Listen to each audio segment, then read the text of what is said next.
Assalamualaikum warahmatullahi wabarakatuh.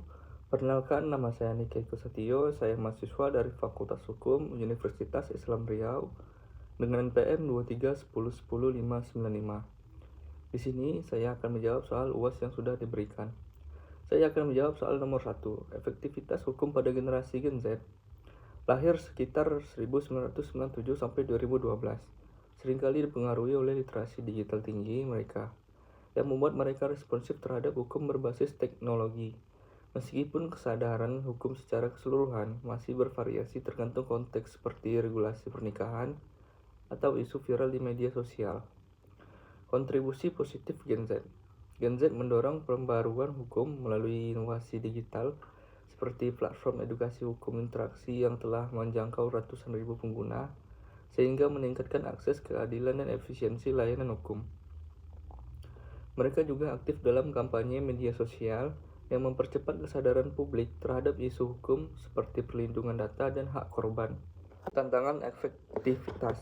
Meski demikian, efektivitas hukum terhadap Gen Z terhambat oleh kesenjangan literasi hukum digital, di mana 55% masyarakat Indonesia, termasuk Gen Z, kurang paham aturan seperti privasi online. Reaksi emosional terhadap kasus hukum viral seringkali mengarah pada opini dangkal tanpa kajian mendalam. Risiko menciptakan kehakiman massal. Dampak media sosial. Media sosial seperti Instagram dan TikTok menjadi sarana efektif untuk edukasi hukum bagi Gen Z, membantu membentuk perilaku patuh hukum jika dikemas secara bijak dan interaktif.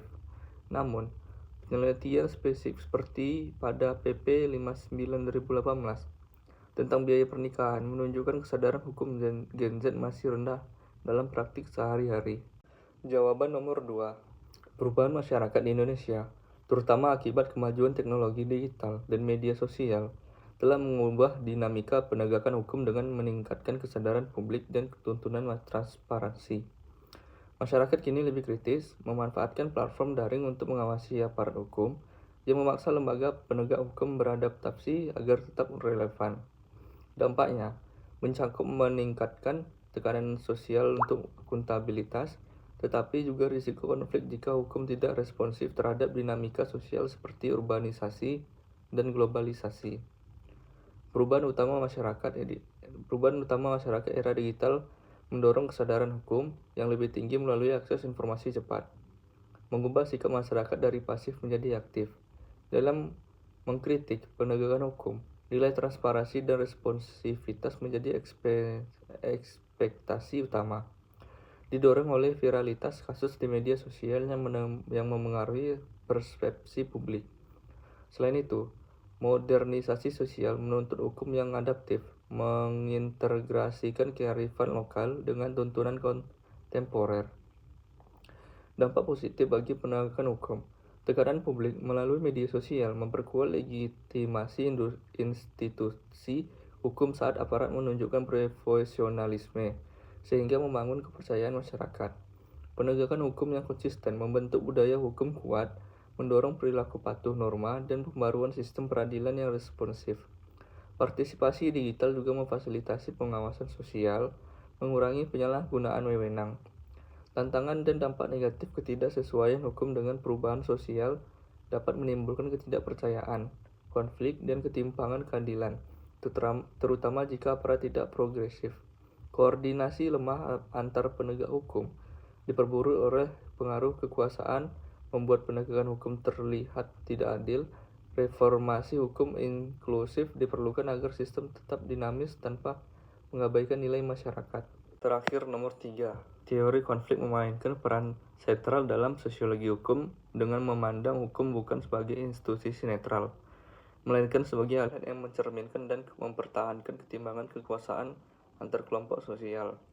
Pendekatan ini yang dipelopori Karl Marx menekankan bahwa hukum seringkali melayani kepentingan kelas dominan untuk mengontrol kelas subordinat, seperti dalam pembentukan undang-undang yang melindungi kepemilikan modal. Asal dan tokoh utama. Teori konflik berakar pada pemikiran Karl Marx yang melihat sejarah sebagai rangkaian konflik kelas, di mana hukum berfungsi sebagai instrumen kelas penguasa untuk menjaga dominasi ekonomi dan politik. Ralph Dahrendorf mengembangkan lebih lanjut, menyatakan bahwa konflik endemik dalam masyarakat mendorong inovasi hukum melalui pengungkapan perbedaan kepentingan, sehingga hukum berevolusi sebagai respons terhadap kontradiksi sosial. Aplikasi dalam sosiologi hukum. Dalam sosiologi hukum, teori ini membongkar ilusi netralitas hukum dengan menganalisis bagaimana aturan hukum dibentuk untuk melegitimasi ketidakadilan. Seperti dalam perang dagang global di mana hukum internasional menjadi alat negara kuat melawan yang lemah. Ia juga menyoroti fungsi konflik dalam mendorong perubahan hukum, di mana penyelesaian perselisihan kelompok menghasilkan perlembagaan baru yang lebih adaptif. Relevansi saat ini, teori konflik membantu memahami isu kontemporer seperti ketimbangan global, di mana hukum digunakan secara strategis untuk memproduksi kekuasaan kapitalis, sehingga sosiologi hukum dapat mengkritik dan mengusulkan reformasi. Pendekatan ini tetap viral untuk menganalisis bagaimana konflik sosial membentuk evolusi sistem hukum. Sekian tugas video saya. Apabila ada kesalahan kekurangannya, saya mohon maaf. Saya akhiri, wabillahi taufiq wal hidayah. Wassalamualaikum warahmatullahi wabarakatuh.